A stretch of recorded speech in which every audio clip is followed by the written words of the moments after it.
प्रधानमंत्री नरेंद्र मोदी की बात की जाए तो पहले बेटे का फर्ज निभाया और अब देश की जिम्मेदारी पर निकल चुके हैं। जिस देश प्रथम की बात प्रधानमंत्री नरेंद्र मोदी करते हैं, आज खुद उन्होंने इतनी बड़ी घटना होने के बावजूद वो सबके सामने उदाहरण के तौर पर पेश किया। दरअसल प्रधानमंत्री नरेंद्र मोदी अपनी मां हीराबा का अंतिम संस्कार करने के तुरंत बाद काम पर लौट चुके हैं।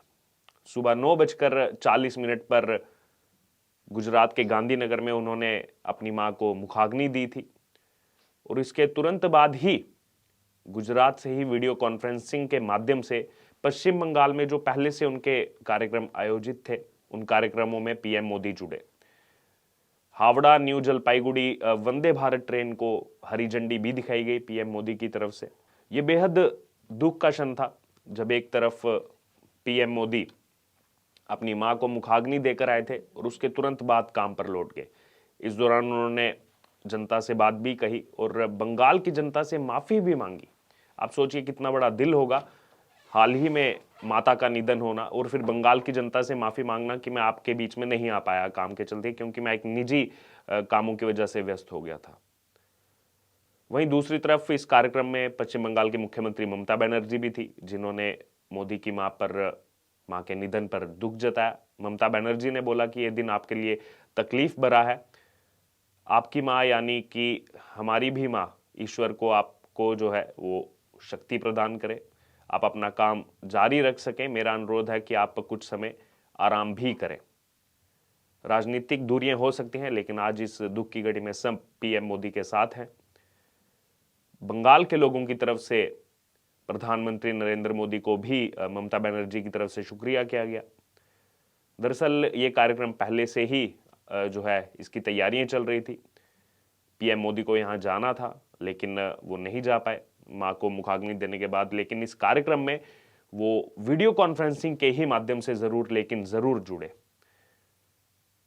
अपनी देश सेवा का जो लगातार कहते रहते हैं पीएम मोदी की देश सेवा सबसे पहले देश के लिए जो है हमें काम करना चाहिए, वो उन्होंने आज भली भांति सबको उदाहरण के तौर पर दिखाया। वहीं अगर ममता बनर्जी की बात की जाए तो वंदे भारत ट्रेन जो पहली बार लॉन्च हुई है बंगाल के अंदर, उसको लेकर उन्होंने पीएम मोदी को शुक्रिया किया। आज करीब 8,000 करोड़ रुपए के डेवलपमेंट प्रोजेक्ट्स की पीएम मोदी ने शुरुआत की पश्चिम बंगाल के अंदर, जिसमें कोलकाता मेट्रो की पर्पल लाइन जो कि जोका से तारातला फेज का उद्घाटन है, वो भी इस दौरान किया गया और पश्चिम बंगाल की 4 अलग अलग रेल परियोजनाओं का प्रोजेक्ट भी शुरू किया गया। इसके अलावा ईस्ट फ्रंटियर रेलवे के सबसे बड़े स्टेशनों में से एक न्यू जलपाईगुड़ी रेलवे स्टेशन के डेवलपमेंट की शुरुआत भी आज पीएम मोदी की तरफ से इस कार्यक्रम में की गई, जहां पर 335 करोड़ रुपए की लागत से अंतर्राष्ट्रीय स्तर की सुविधाएं मुहैया करवाई जाएंगी। वहीं इस काम को आने वाले 2 सालों में यानी कि 2025 तक पूरा किया जाना है। इसके अलावा स्वच्छ गंगा मिशन के तहत 7 सीवरेज प्रोजेक्ट्स का भी जो है उद्घाटन किया गया। वहीं अगर बात की जाए तो ये दृश्य जो है देखने में काफी हृदय विदारक था, जहां एक तरफ पीएम मोदी हाल ही में इतने बड़े दुख से अभी उभर रहे हैं और साथ में ही देश सेवा में भी वो लगे हुए हैं। उसके अलावा लगातार इन प्रोजेक्ट्स के बारे में पीएम मोदी ने बात की, जैसे पश्चिम बंगाल में 200 mld से ज़्यादा के सीवेज ट्रीटमेंट कैपेसिटी को बढ़ाया जाएगा और तमाम इस तरह के जो प्रोजेक्ट्स वहाँ पर आज लॉन्च किए गए, जैसे 1585 करोड़ रुपए की लागत से राष्ट्रीय स्वच्छ गंगा मिशन के तहत विकसित किए जाने वाले जितने भी सीवरेज प्रोजेक्ट्स हैं उनके बारे में बात की गई, उनकी आधारशिला रखी गई। 5 सीवरेज प्रोजेक्ट्स की आधारशिला रखी गई। डॉक्टर श्यामा प्रसाद मुखर्जी राष्ट्रीय जल और स्वच्छता संस्थान का उद्घाटन भी किया गया, जिसके लगभग जो है 100 करोड़ रुपए की लागत से कोलकाता के डायमंड हार्बर में रोड में जो है उसको विकसित किया जाएगा। ये तमाम डेवलपमेंट प्रोजेक्ट्स ये पहले से प्रस्तावित थे। ये डेवलपमेंट प्रोजेक्ट्स ना रुकें, इसीलिए जो है पीएम मोदी इसमें वीडियो कॉन्फ्रेंसिंग के जरिए शामिल हुए। इस बैठक में ममता बनर्जी के अलावा 5 राज्यों के मुख्यमंत्री भी शामिल हुए, केंद्रीय जल शक्ति मंत्री शामिल हुए। अन्य केंद्रीय मंत्री जो परिषद के सदस्य हैं वो शामिल हुए। उत्तराखंड के मुख्यमंत्री, उत्तर प्रदेश, बिहार, झारखंड के मुख्यमंत्री भी इसमें शामिल हुए। और इस दौरान गंगा नदी और उसकी जो सहायक नदियां हैं उसके प्रदूषण को किस हिसाब से कम किया जाए और उनके कायाकल्प के देखरेख के लिए राष्ट्रीय गंगा परिषद को जिम्मेदारी दी गई। बहुत पहले से इस कार्यक्रम की चर्चा चल रही थी। पीएम मोदी को खुद इस कार्यक्रम में शामिल होने के लिए पश्चिम बंगाल जाना था, लेकिन जिस हिसाब से 30 दिसंबर शुक्रवार सुबह 3:30 बजे पीएम मोदी की मां हीराबा जो इस दुनिया में नहीं रही, ये खबर आई तड़के सुबह ही, और उसके तुरंत बाद प्रधानमंत्री नरेंद्र मोदी अहमदाबाद के लिए रवाना हुए। और उसके बाद हमने वो तस्वीरों में देखा कि खुद उन्होंने अपनी मां हीराबा को कंधा दिया और उसके बाद मुखाग्नि दी। इस दौरान परिवार के बाकी सदस्य भी शामिल हुए। लेकिन सबसे बड़ी बात देखने वाली ये थी कि कितने सादगी भरे तरीके से ये सब अंतिम क्रिया जो है वो की गई परिवार के सदस्यों की तरफ से। हालांकि ऐसा देखा जाता है, चाहे बाकी पॉलिटिशियंस की बात ली जाए या फिर दुनिया में तमाम जो ऐसे पावर पॉलिटिक्स में इतने बड़े बड़े लोग हैं, जब भी उनके किसी परिवार के सदस्य के साथ इस तरह की दुर्घटना होती है, जब कोई उनके परिवार में नहीं रहता, तो उसके लिए बड़े बड़े राजकीय कार्यक्रम करवाए जाते हैं, दुनिया भर से लोगों को शामिल किया जाता है। लेकिन वहीं दूसरी तरफ उसकी तुलना में आज आपने जो तस्वीरें देखी कि बाकी राज्यों के मुख्यमंत्री भी वहां शामिल होने आना चाहते थे, चाहे फिर वो बीजेपी शासित राज्यों से हो या फिर अन्य राज्यों से हो, वो भी शामिल होना चाहते थे श्रद्धांजलि देने के लिए पीएम मोदी की मां को। लेकिन यहां पर सबको मना कर दिया गया और कहा गया कि आपके जो प्रस्तावित कार्यक्रम है, आप अपने उन प्रस्तावित कार्यक्रमों को जारी रखें, यही जो है उनके लिए बड़ी श्रद्धांजलि होगी। तो आप सोच सकते हैं कि कितने सादगी भरे तरीके से ये अंतिम क्रिया पूरी हुई। और ये सादगी भरे जीवन को हमने भी महसूस किया है। हाल ही में गुजरात में जब चुनाव हुआ, गुजरात चुनाव के दौरान हमारा भी पीएम मोदी के गृह जिला महसाना जाना हुआ, उनके गांव वडनगर जाना हुआ जहां पर पीएम मोदी का जन्म हुआ था।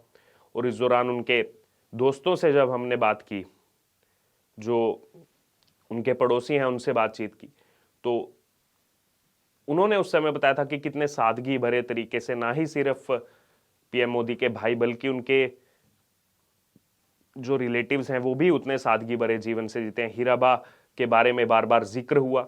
हीराबा के बारे में उन्होंने बताया कि किस प्रकार से पीएम मोदी को वो बार बार समझाती थी।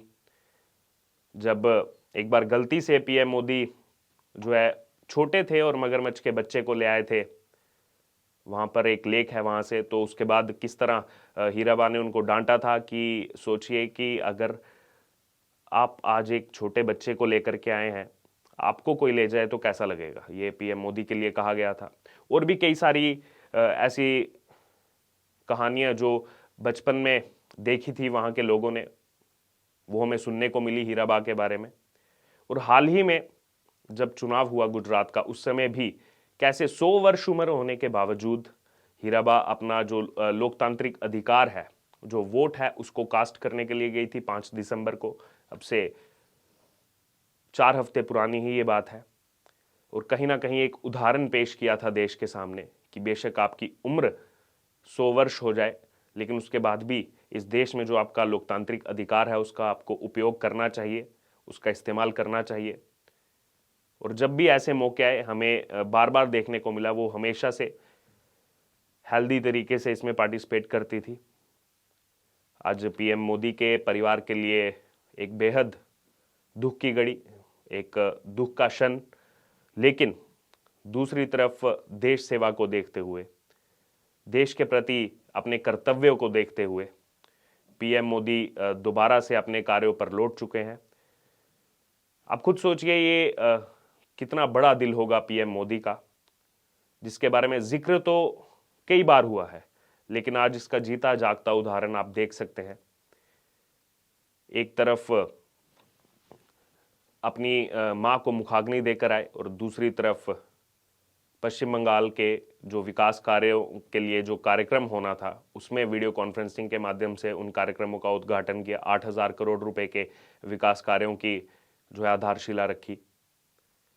तो कहीं ना कहीं जो बड़े लीडर्स की एग्जाम्पल दी जाती है, पीएम मोदी के सादगी भरे जीवन की एग्जाम्पल दी जाती है, वो उदाहरण हमें आज भी देखने को मिला।